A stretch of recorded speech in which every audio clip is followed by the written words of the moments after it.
What up, everybody? It's your boy Young Fizz, and welcome back to another tutorial. I'm inside a Maschine today, and I'm going to show you guys some advanced routing techniques to use 4 Auxes instead of 2. Wait, you mean 4 Auxes instead of 2? Wait, how is that possible? Well, check it out. I'm about to go ahead and show you guys. So without further ado, let's go ahead and get right into the tutorial. I'm going to be controlling some things from the screen and also using my Maschine controller. So if you see some ghost things happening on the screen, that's just me using my controller to navigate. All right, so let's go ahead and get right into it. So the first thing we want to go ahead and do is load up, open our browser window. Make sure your routing and pattern is not selected. So if it's selected, it looks like this.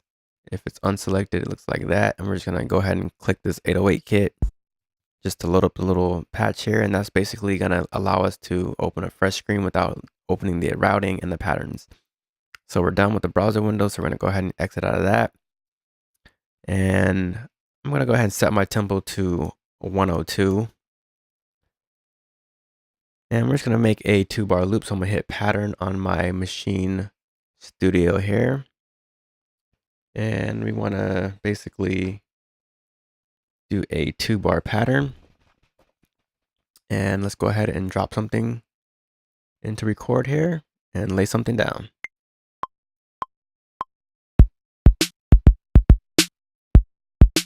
All right, so let's quantize that. Put it right into time for the sake of this tutorial. All right, so that sounds dope.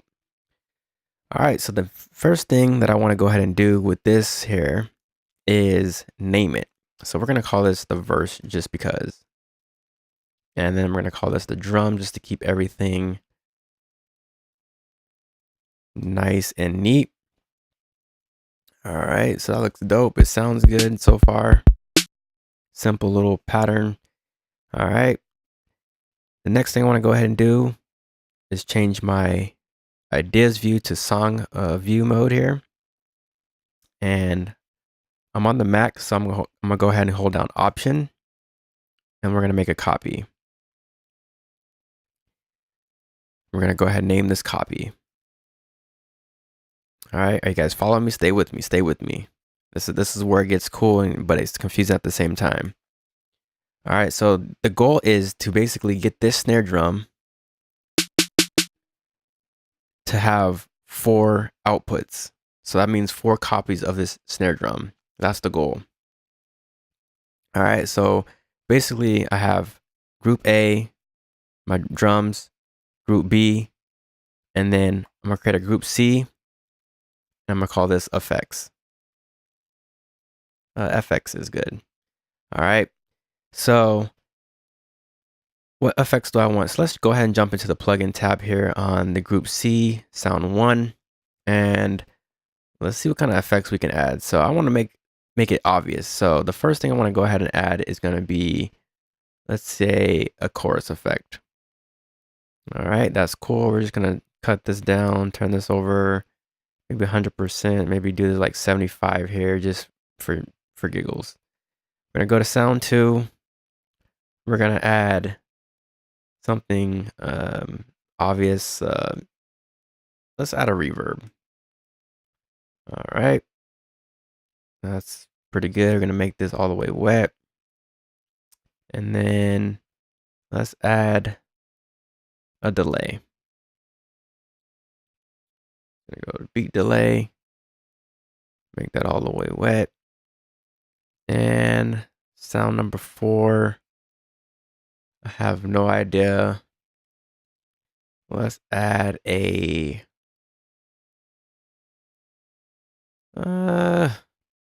flanger. All right, so we have a chorus, reverb, beat delay, and a flanger. Turn that all the way there. Drop the feedback. Just kind of moving some random knobs. All right, so now let's review what we've done so far.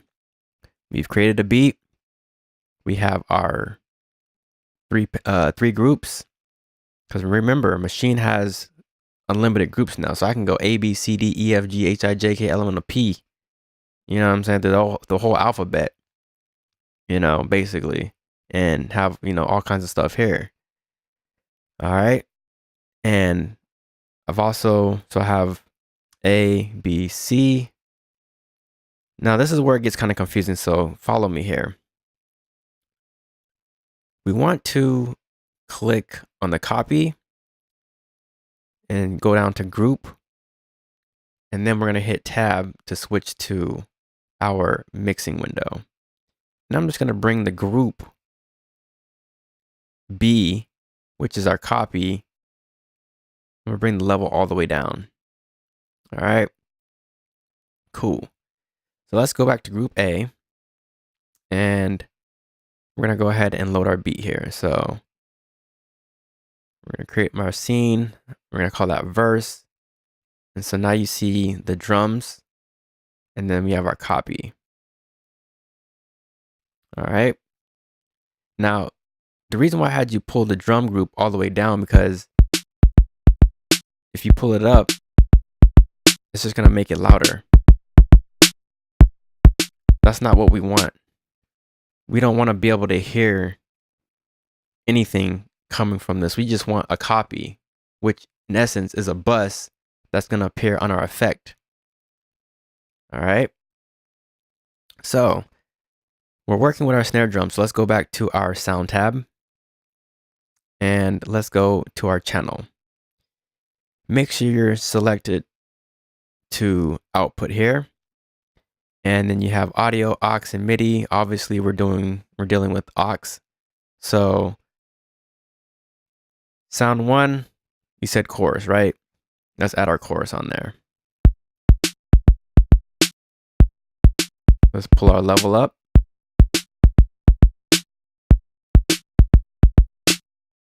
Okay, looks like we did our job there. Sound number 2, we said reverb. So let's add some reverb to the snare.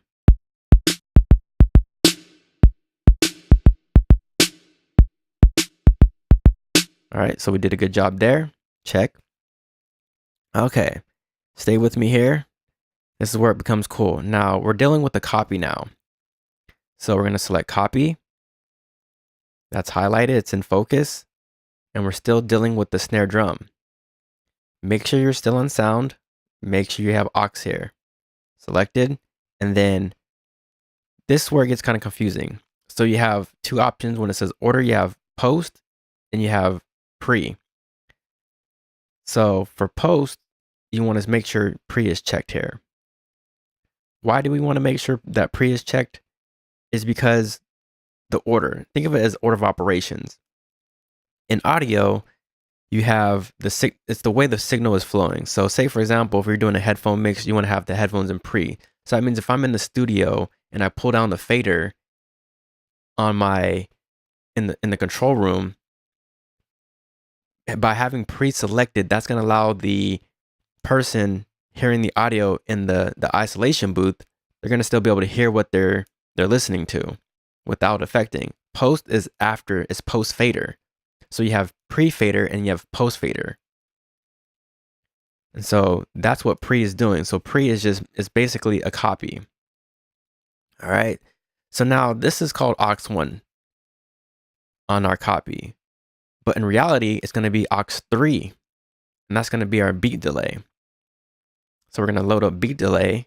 And then we're just going to gradually cut up the volume until we hear the delay.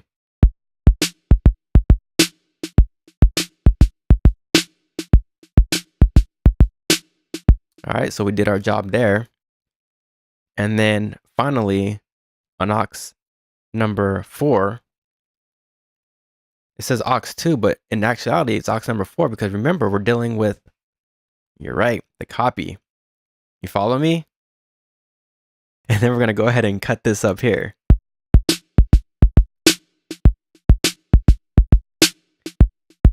So now, if you go over to our mixing window, you have all your extra effects playing.